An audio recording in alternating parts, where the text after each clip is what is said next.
Bismillahirrahmanirrahim. Assalamualaikum warahmatullahi wabarakatuh. Selamat pagi anak-anakku semua.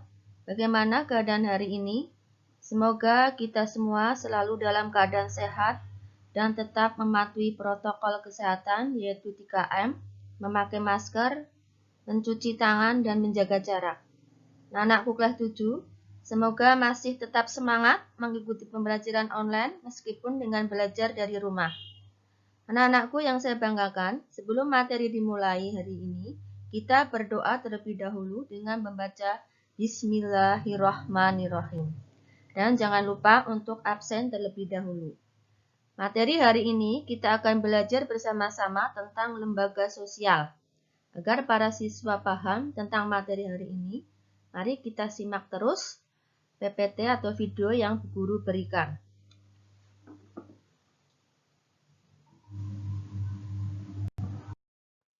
Tujuan pembelajaran hari ini, yang pertama, agar siswa dapat menjelaskan pengertian lembaga sosial. Yang kedua, agar siswa dapat menjelaskan jenis-jenis lembaga sosial. Yang ketiga, agar siswa dapat menjelaskan fungsi dari lembaga sosial. Pengertian lembaga sosial. Lembaga sosial adalah seperangkat aturan yang berisi nilai-nilai dan norma-norma untuk mengatur kegiatan dan kebutuhan sosial dalam masyarakat. Di sini ada beberapa definisi tentang lembaga sosial menurut para sosiolog seperti Konchoroningrat. Lembaga sosial adalah sistem tata kelakuan dengan hubungan yang berpusat kepada kegiatan-kegiatan untuk memenuhi berbagai macam kebutuhan, khususnya kebutuhan hidup masyarakat. Menurut William Comball, lembaga sosial dibentuk untuk memenuhi kebutuhan atau sarana untuk mewujudkan kebutuhan pokok manusia. Menurut Paul P. Holton, lembaga atau institution adalah suatu sistem norma untuk mencapai suatu tujuan atau kegiatan yang oleh masyarakat dipandang penting atau secara formal merupakan sekumpulan kebiasaan dan tata kelakuan yang berkisar pada suatu kegiatan pokok manusia. Syarat-syarat lembaga sosial. Sebagian besar anggota masyarakat menerima norma-norma tersebut. Norma tersebut menjiwai seluruh warga dalam sistem sosial. Norma tersebut mempunyai sanksi yang mengikat setiap anggota masyarakat. Ada 4 tingkatan norma dalam masyarakat. Yang pertama, cara adalah norma yang paling lemah daya pengikatnya. Cara lebih terlihat pada perbuatan individu dalam masyarakat. Penyimpangan dalam norma cara ini tidak akan mendapatkan hukuman berat, akan tetapi hanya sekedar teguran, cemoohan, atau ejekan dari orang lain. Contoh tindakan yang melanggar norma ini antara lain, cara seseorang membuang sampah. Jika ada seorang membuang sampah sembarangan, cenderung mendapatkan celaan karena melakukan tindakan yang tidak sesuai pada tempatnya. Contoh lain cara berpakaian, apabila seseorang berpakaian yang kurang pantas, hanya ditegur saja. Yang kedua, kebiasaan adalah perbuatan yang dilakukan secara berulang-ulang dalam bentuk yang sama. Contohnya, kebiasaan memberi hormat kepada yang lebih tua usianya, mendahulukan orang yang sudah lanjut usia ketika sedang antri. Bagi mereka yang melanggar akan dikenakan sanksi sosial berupa teguran atas penyimpangan terhadap kebiasaan tersebut. Yang ketiga, tata kelakuan. Kebiasaan itu kemudian diterima sebagai patokan atau norma pengatur kelakuan bertindak. Maka di dalamnya sudah terdapat unsur pengawasan dan jika terjadi penyimpangan, pelakunya akan dikenakan sanksi. Contoh, jika seorang peserta didik melanggar tata tertib sekolah, akan mendapatkan sanksi atas perbuatannya sesuai dengan tata tertib yang berlaku. 4. Adat istiadat adalah kumpulan tata kelakuan yang paling tinggi kedudukannya karena bersifat kekal dan terintegrasi sangat kuat terhadap masyarakat yang memilikinya. Pelanggaran terhadap adat istiadat akan menerima sanksi yang keras, baik secara langsung maupun tidak langsung. Bagi anggota masyarakat yang melanggar adat istiadat, maka ia akan mendapat sanksi sesuai dengan adat masing-masing. Jenis dan fungsi lembaga sosial. Lembaga sosial mempunyai fungsi yang dapat dibedakan menjadi dua bentuk. Yang pertama, fungsi manifest, merupakan fungsi lembaga sosial yang oleh banyak orang dipandang dan diharapkan akan dipenuhi oleh lembaga tertentu. Contohnya, lembaga keluarga harus menjalankan fungsinya dalam memelihara anak-anak dan menjadi tempat sosialisasi serta internalisasi cita-cita dan norma-norma yang berlaku dalam masyarakat. Yang kedua, fungsi laten adalah kegunaan yang tidak dikehendaki, tidak diakui oleh masyarakat, atau hanya dianggap sebagai hasil sampingan.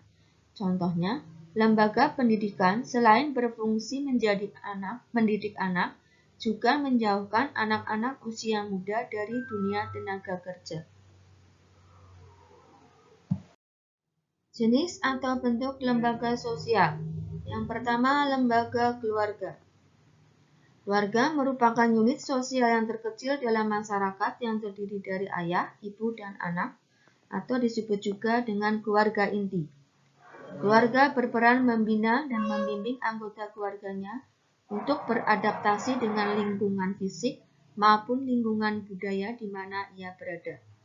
Keluarga terbentuk dari sebuah perkawinan yang sah menurut agama, adat, dan pemerintah. Dalam keluarga diatur hubungan antara anggota keluarga sehingga tiap anggota mempunyai peran dan fungsi yang jelas. Yang kedua, lembaga agama adalah sistem keyakinan dan praktek keagamaan dalam masyarakat yang telah dirumuskan dan dibakukan. Agama merupakan suatu lembaga atau institusi penting yang mengatur kehidupan rohani manusia. Yang ketiga, lembaga ekonomi. Lembaga yang mengatur tata hubungan antara manusia dalam pemenuhan kebutuhan hidup sehari-hari. Lembaga ekonomi berguna sebagai pengatur bidang ekonomi atau pengatur cara-cara atau usaha-usaha manusia dalam memenuhi kebutuhan primer dan sekundernya. Yang keempat, lembaga pendidikan adalah lembaga atau tempat berlangsungnya proses pendidikan yang dilakukan dengan tujuan untuk mengubah tingkah laku individu ke arah yang lebih baik melalui interaksi dengan lingkungan sekitar. Lembaga pendidikan merupakan sebuah lembaga yang menawarkan pendidikan formal mulai dari jenjang prasekolah sampai ke jenjang pendidikan tinggi, baik yang bersifat umum maupun khusus. Yang kelima, lembaga politik merupakan suatu lembaga yang mengatur pelaksanaan dan wewenang yang menyangkut kepentingan masyarakat agar tercapai suatu keteraturan dan tata tertib kehidupan bermasyarakat. Lembaga politik merupakan keseluruhan tata nilai dan norma yang berkaitan dengan kekuasaan. Fungsi lembaga-lembaga sosial. Lembaga keluarga fungsinya A. Fungsi reproduksi. Artinya dari pernikahan diharapkan akan memberikan keturunan. B. Fungsi proteksi. Memberikan perlindungan kepada anggotanya, baik perlindungan fisik maupun kejiwaan. C. Fungsi ekonomi. Keluarga berfungsi mengembangkan kemampuan ekonomi secara mandiri sehingga para anggotanya dapat mempertahankan hidup. D. Fungsi sosialisasi. Keluarga berperan membentuk kepribadian agar anak sesuai dengan harapan orang tua dan masyarakat. E. Fungsi afeksi. Keluarga memberikan kasih sayang dan perhatian kepada anak-anaknya. F. Fungsi pengawasan sosial. Setiap anggota keluarga pada dasarnya saling kontrol atau saling mengawasi karena mereka memiliki tanggung jawab dalam menjaga nama baik keluarga. G. Fungsi pemberian status. Melalui lembaga perkawinan ini, seseorang akan mendapatkan status atau kedudukan yang baru di masyarakat, yaitu sebagai suami atau istri. Fungsi lembaga agama. A. Mengatur tata cara hubungan manusia dengan manusia dan manusia dengan Tuhan.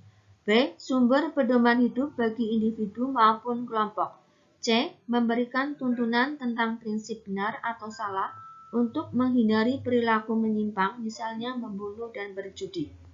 D. Pedoman perasaan keyakinan. Siapapun yang berbuat baik akan mendapat pahala dari Tuhan. E. Pedoman untuk mengungkapkan rasa kebersamaan yang mewajibkan seseorang untuk selalu berbuat baik terhadap sesama dan lingkungan hidupnya. F. Memberikan identitas kepada manusia sebagai bagian dari suatu agama, misalnya sebagai umat Islam, Kristen, Katolik, Hindu, Buddha, dan Konghucu. G. Pengungkapan keindahan. H. Menjalankan fungsi pendidikan berupa pewarisan ilmu pengetahuan, baik mengenai ibadah, manusia, kewajiban, kekeluargaan, dan lain-lain sesuai dengan kitab suci yang dianut. Fungsi lembaga ekonomi. A. Memberikan pedoman untuk melakukan pertukaran barang atau jasa. B. Memberikan pedoman untuk mendapatkan bahan pangan. C. Memberikan pedoman tentang cara pengupahan. D. Memberikan pedoman untuk menggunakan tenaga kerja. E. Memberi pedoman tentang harga jual beli barang. F. Memberi identitas diri bagi masyarakat. G. Memberi pedoman tentang pemutusan hubungan kerja. Fungsi lembaga pendidikan. A. Sarana mewariskan kebudayaan dengan cara mewariskan kepada generasi berikutnya.